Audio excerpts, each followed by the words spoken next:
up, everyone? JD the Obsessed Hobbyist here, and we're obsessing over a new hobby today. I shouldn't say a new hobby, but um, haven't done this in a while, so new build. Let's put it that way. Our family is big into RC cars. I've always loved RC stuff. I've had all kinds of the old Tyco stuff when I was a kid, and the Tyco Bandit was one of my favorites, man. And then I got into the pro stuff when I was like in my 20s, and like good cars. And then when I had kids and stuff into my 30s, it was like, hey, man, let's do something fun together with my kids. And I ended up, me and my daughter ended up racing short course trucks and buggies, indoor off-road stuff.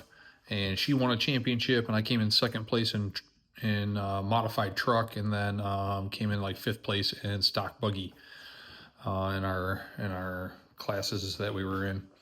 And she did awesome, man. We did it for about 2 or 3 years, and then the place kind of went under and closed, which sucks because we'd love to race again, but there's no place close. I think the closest place to us is like almost near Milwaukee, which is like 3 hours away.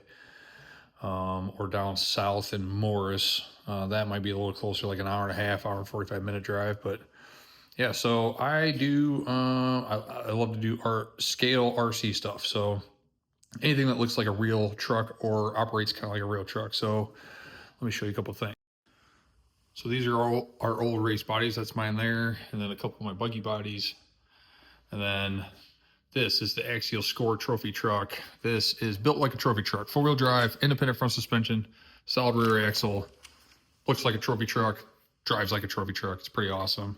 If you want something just to bash around in, the Traxxas Slash is one of the greatest platforms, I think, for bashers. I beat the crap out of these trucks. I have snapped one in half, but that was off like a 30-foot jump, and it landed and pencil dropped directly on the back bumper. But yeah, I mean, these trucks are just $300 brushless. A battery you can get $45, and it comes with a charger. You can get a little better charger for about $60, and they'll charge in about 30 minutes. They'll run for about 30 or 45 minutes. Pretty phenomenal platform, and the parts are cheap. Control arms are like $6. If you break something, shocks are like $30 for a full set. Like, it's pretty cheap to operate these things, and your kids can just beat the crap out of them.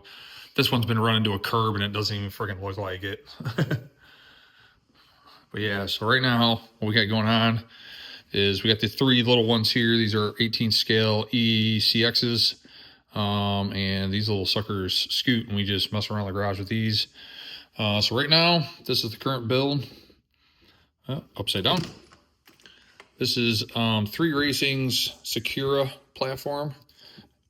And this is the new D6 Sport. So I love getting into the drifting scene. A few years ago, a buddy got me into it during COVID when everybody was sitting at home and stuff, and I still had to work, but it was like, man, there was nothing to really do. And so I was like, what can I do in my basement? And our basement was all not finished at the time, so it was all concrete.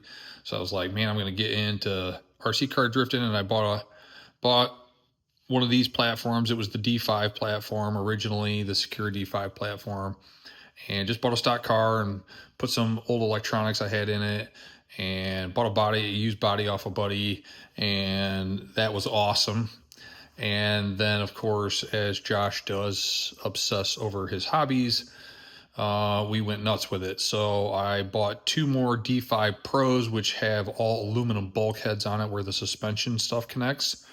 And then bought custom chassis out of a company in Bangkok, Thailand called Outbreak, and had custom chassis, and then did custom electronic packages, and then 2 custom bodies.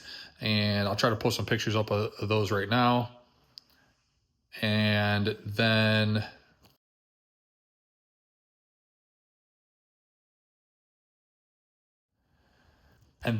so I had the Mercedes and the Mustang, and I did them all in different, you can do them in different motor configurations, and where you put the motor in the drift car dictates sometimes your transfer speed between drifting left and drifting right, and then it can also help grip which you never think about grip in a drift car because you think you're sliding sideways all the time, but you still need forward momentum. So the where the motor was, it dictated your forward momentum. If it was more in the middle of the chassis, it was a little bit looser, but a little more forgiving. If it was more at the back of the chassis, I found I got more grip and more speed, but you couldn't be as ignorant with it when you tossed it into a corner. It wanted to spin out faster because more of the weight's on the back of the car, so it acts like a pendulum and wants to whip it around. But it did change directions faster. So I think for there is a local track up in Rockford now that I'm planning on going to and drift with these guys. And I think if I'm drifting with somebody else, I would want the motor towards the back, but I can high mount it to where it's kind of higher in the chassis, which helps transfer. And it was really stable. So I think that's what I'm going to do with this one because I can do any motor configuration I want. So building a drift car, I'm going to time lapse this thing. It's going to be my first time lapse I'm ever doing. See how this goes, and go from there.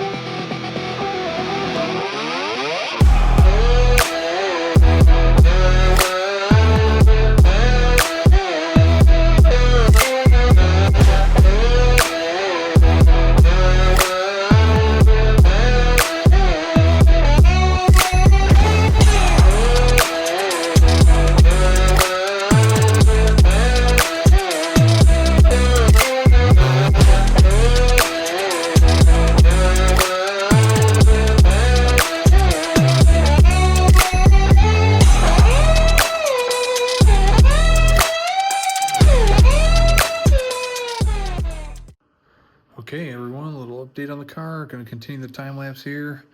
Working on the bulkheads now. So that's the front and rear suspension bulkheads. So got to get those installed, and then I got the electronics on the way pretty soon here, so we can start putting servos in and things like that as we go.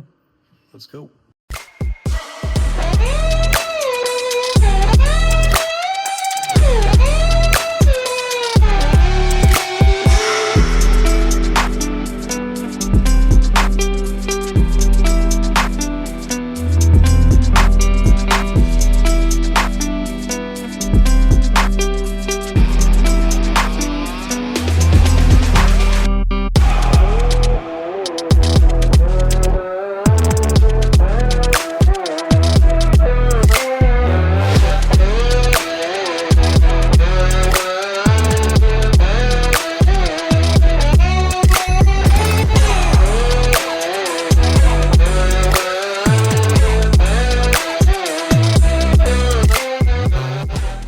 Okay everyone, here's a little update video. Got the front and rear bulkheads on. We're gonna go high mount, kind of mid-engine, so it's still in front of the axle, so they would consider it a mid-engine. The other configuration is you can flip this in the engine. The motor can be up here instead of back here. And then there's another configuration to actually flip this and put this back here. But we're gonna run it up here.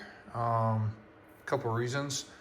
It'll balance the car a little bit better, and having it high like this, I feel helps the car switch directions faster. So the next step is to start installing the upper brace and steering. I gotta get a few electronic pieces for that, and then we'll be good to go. As soon as I get the servo, I can start installing all this and get the middle of the car put together.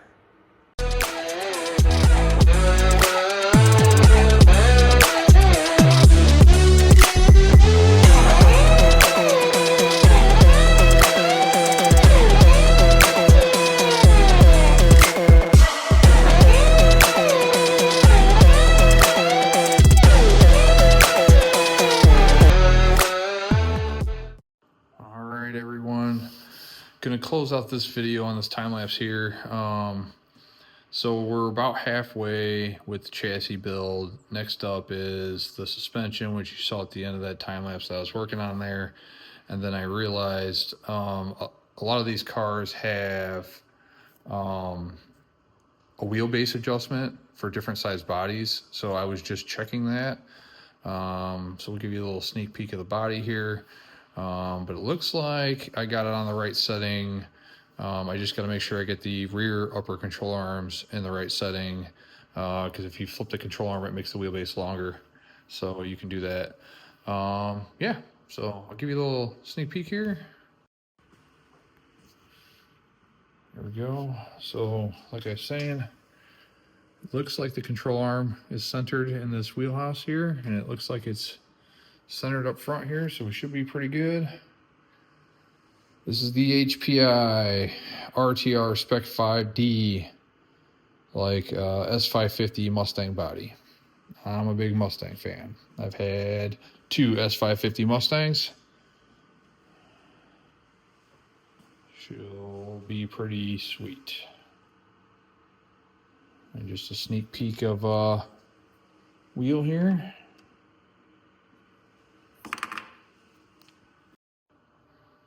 So I showed you a sneak peek of the wheel there. Those wheels are actually offset adjustable, so you can actually take the centers out and adjust them to different offsets. I didn't know what offset I was going to need for this body, so I left myself a lot of room for adjustment. They're a decent looking wheel. I might switch up wheels later on once I figure out what the actual offset is. But yeah, this is where the project's at for now, and we'll get some electronics ordered, and then we'll go from there. Peace. Also, everyone, don't forget to like and subscribe. More videos like this coming at you. I don't know if you've seen my sign yet, but this is my Obsessed Hobbyist sign here. Of course, the American flag and the colors. Absolutely. Peace.